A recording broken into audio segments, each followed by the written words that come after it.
इस वीडियो में हम लोग देखने वाले पारंपरिक फ्लेक्सिबल फंड के बारे में। ये फंड जब से लॉन्च हुआ यानी कि मई 2013 से इस फंड ने 17.66% का रिटर्न दिया है। तो इसने अपने बेंचमार्क इंडेक्स यानी निफ्टी 500 और एडिशनल बेंचमार्क इंडेक्स निफ्टी 50 को भी बीट करके एक अच्छा रिटर्न लाने में कामयाब रहा है। तो ऐसा क्या खास है इस फंड में बेंचमार्क इंडेक्स और एडिशनल बेंचमार्क इंडेक्स को बीट करने में कामयाब रहा, ये सब जानेंगे आज के इस वीडियो में। तो चलिए शुरू करते हैं आज का ये वीडियो। पारंपरिक फ्लेक्सी कैप फंड एक ओपन एंडेड स्कीम है और ये लार्ज कैप, मिड कैप और स्मॉल कैप के स्टॉक में इन्वेस्ट करता है। ये फंड 24 मई 2013 को लॉन्च हुआ था। इस फंड का यह फंड ना सिर्फ इंडियन इक्विटी मार्केट में इन्वेस्ट करता है, साथ ही साथ ये यूएस इक्विटी मार्केट में भी इन्वेस्ट करता है और कुछ हिस्सा अपना डेट फंड में भी रखता है। ये काम इस फंड के 4 मैनेजरों द्वारा किया जाता है। इसमें सबसे पहला नाम है मिस्टर राजीव ठक्कर का, जो इंडियन इक्विटी फंड को ये फंड लॉन्च हुआ तब से ही मैनेज करते आ रहे हैं। इस फंड में दूसरा नाम मिस्टर रौनक ओनकार, जो कि ओवरसीज इक्विटी को फंड लॉन्चिंग के समय से ही संभालते आ रहे हैं।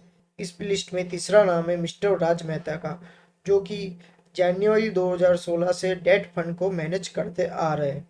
और इस फंड में चौथा और आखिरी नाम है मिस्टर रुकुन ताराचंदानी का, जो कि मई 2022 से इस फंड को इक्विटी फंड को मैनेज करने में हेल्प कर रहे हैं। अगर हम लोग इस फंड के एक्सपेंस रेशियो की बात करें तो जो रेगुलर प्लान के लिए एक्सपेंस रेशियो है वो है 1.62% और डायरेक्ट प्लान के लिए 0.76%। इस फंड का जो बेंचमार्क इंडेक्स है वो निफ्टी 500 है और एडिशनल बेंचमार्क इंडेक्स है निफ्टी 50 है। अगर आपको इसमें इन्वेस्ट करना है तो आप मिनिमम 1,000 रुपये से इसमें इन्वेस्ट कर सकते हैं और अगर आपको एसआईपी भी करनी है तो 1,000 से भी आप शुरू कर सकते हैं। अगर हम लोग पारंपरिक फ्लेक्सिबल फंड की बात करें तो इस फंड का जो एयूएम साइज है वो 28,248.50 करोड़ है। अगर हम लोग इस फंड की एनएवी की बात करें तो रेगुलर प्लान के लिए जो एनएवी हो 47.7107 है।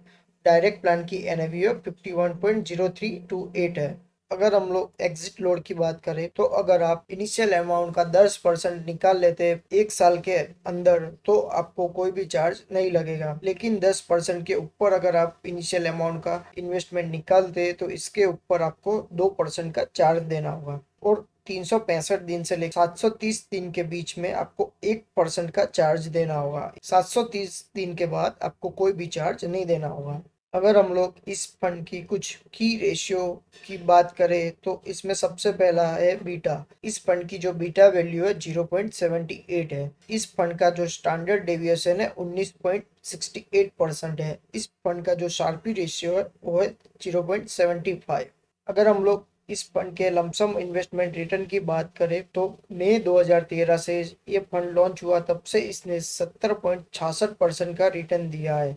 वही इस फंड के बेंचमार्क इंडेक्स निफ्टी 500 ने 14.56% का रिटर्न दिया है और निफ्टी 50 ने 13.64% का रिटर्न दिया है। अगर हम लोग इस फंड के पिछले 1 साल की बात करें तो इस फंड ने -7.25% का रिटर्न दिया है। वहीं निफ्टी 500 ने 4.26% का रिटर्न दिया है।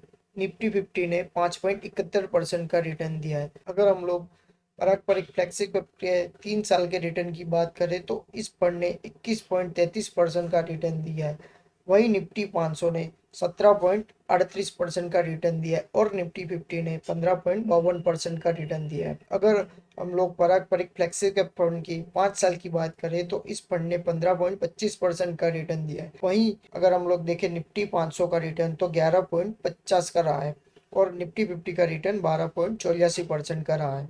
अगर आपने इस फंड में 10,000 रुपये इन्वेस्ट किए होते तो इस फंड में आपकी वैल्यू 2013 से अब तक 47,711 हो चुकी होती और निफ्टी 500 में इस 10,000 की वैल्यू 36,900 होती और निफ्टी 50 में 34,155 ही रहती। अब हम बात करेंगे एसआईपी रिटर्न की। यहाँ पे असम्पशन 10,000 पर मंथ की एसआईपी का लिया गया है।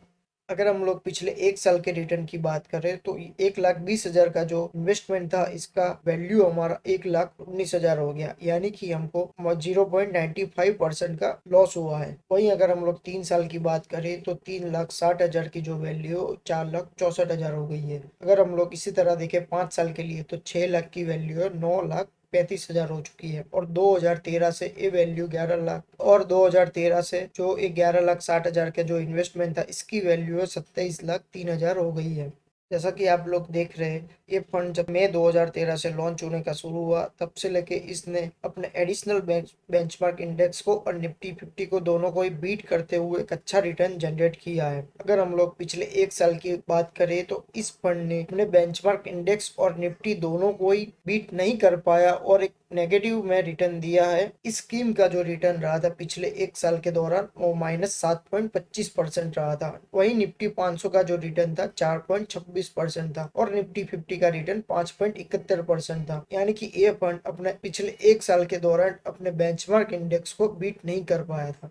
अगर हम लोग पारंपरिक फ्लेक्सी कैप के पोर्टफोलियो की बात करें, इसमें सबसे ज्यादा जो अलोकेशन है वो फाइनेंस को है, दूसरे नंबर पे बैंकिंग, फिर आईटी, फिर डेट एंड मनी मार्केट में, कैपिटल मार्केट्स में, डाइवर्सिफाइड एफएमसीजी में, आईटी सॉफ्टवेयर में, फार्मास्यूटिकल एंड बायोटेक्नोलॉजी में, कंज्यूमर फ्यूल्स में, पावर ऑटोमोबाइल आर्बिट्राज में, कंज्यूमर सर्विसेज में, मिनरल एंड माइंस में, ऑटो कंपोनेंट्स में, फेरस मेटल में, इस सभी सेक्टर में इस फंड ने इन्वेस्टमेंट किया है। अगर हम लोग पारंपरिक के इंडियन इक्विटी पोर्टफोलियो की बात करें तो इसमें सबसे बड़ा इन्वेस्टमेंट है एचडीएफसी में, दूसरे नंबर पे बजाज होल्डिंग्स में, इसके बाद आईटीसी में, एक्सिस बैंक में, ICIC Bank, HCL technology, Coal India, Power Grid, Hero MotoCorp, Indian Energy Exchange, CDSL, Motilal Oswal Financial Service, MCX, NMDC, Sun Pharmaceutical, Zydus Life Science, Doctor Reddy, Cipla, Balkrishna Industry, IPCA Laboratories, ICRA,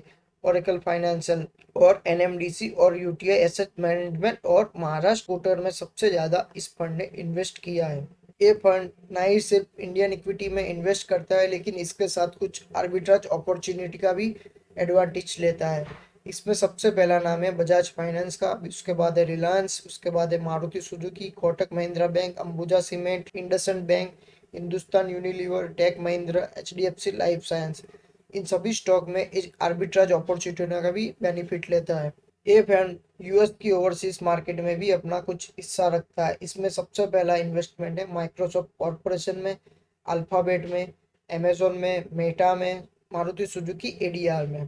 और इस fund का कुछ हिस्सा date और money market में भी है, जैसे कि एफडीआर, और कुछ हिस्सा कैश भी है।